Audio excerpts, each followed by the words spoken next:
নমস্কার বন্ধু, আপনারা দেখছেন astrology technical Bengali YouTube channel. আজ আমি আপনাদের সঙ্গে আলোচনা করব মনমরা স্বভাবের লোক বা মনমরা স্বভাবের লোক কেমন হয়, হাতের রেখা সেই বিষয়। চলুন মেন বিষয় শুরু করি। যারা মনমরা স্বভাবের লোক হয় তাদের হাতের রেখা হৃদয় রেখা ঢেউ খেলানো হয়। এই যে হাতটা দেখা যাচ্ছে এটা নর্মাল লোকের হাতের রেখা, কিন্তু যারা মনমরা স্বভাবের লোক হয় তাদের হাতের রেখার হৃদয় রেখা হৃদয় রেখা ঢেউ খেলানো টাইপের হয়। এরকম ধরনের অনেকটা এরকম ধরনের হয়। 1 নম্বর পয়েন্ট। 2 নম্বর, হৃদয় রেখা কোথাও সরু বা কোথাও চওড়া হয়। এই হৃদয় রেখা কোথাও সরু হয় আর কোথাও চওড়া হয়।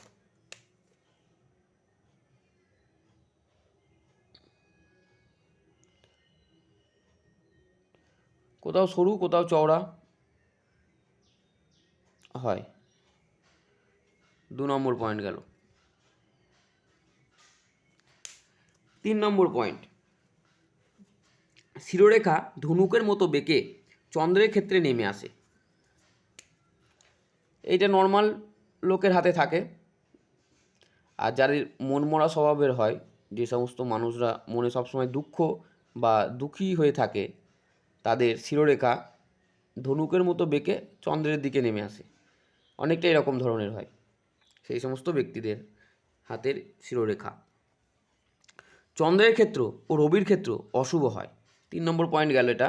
আর 4 নম্বর পয়েন্ট, চন্দ্রের ক্ষেত্র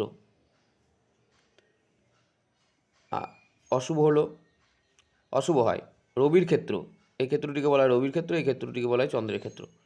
চন্দ্রক্ষেত্র অশুভ হয় আর রবির ক্ষেত্রেও অশুভ হয়। তিল থাকতে পারে বা দাগ থাকতে পারে বা অশুভ রবিরেখা থাকতে পারে, যে কোনো কিছু অশুভ ধরনের ইঙ্গিত পাওয়া যায় চন্দ্রের ক্ষেত্র ও রবির ক্ষেত্রে, যাদের মনমরা স্বভাবের মানুষ হয় যারা। 5 নম্বর পয়েন্ট, করতল নরম পাতলা হয়। মানে এই করতল খুব নরম টাইপের হয়, শক্ত হয় না, আর করতল পাতলা ধরনের হয়। 6 নম্বর পয়েন্ট, শনির আঙুল খুব লম্বা হয়। এই আঙুলটিকে বলা হয় শনির আঙুল করতলে। এই আঙুলটি অন্য আঙুলের তুলনায় অনেকটা লম্বা হয়।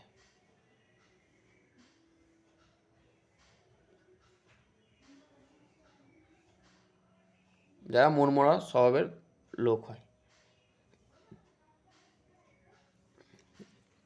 তারপর হচ্ছে 7 নম্বর পয়েন্ট, শনির ক্ষেত্র প্রশস্ত ও রাহু রেখা যুক্ত হয়।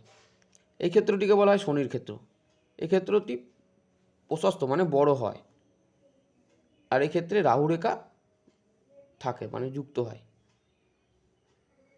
এই হলো যারা মনমরা স্বভাবের লোক হয় তাদের এরকম ধরনের হাতের রেখা দেখতে পাওয়া যায়।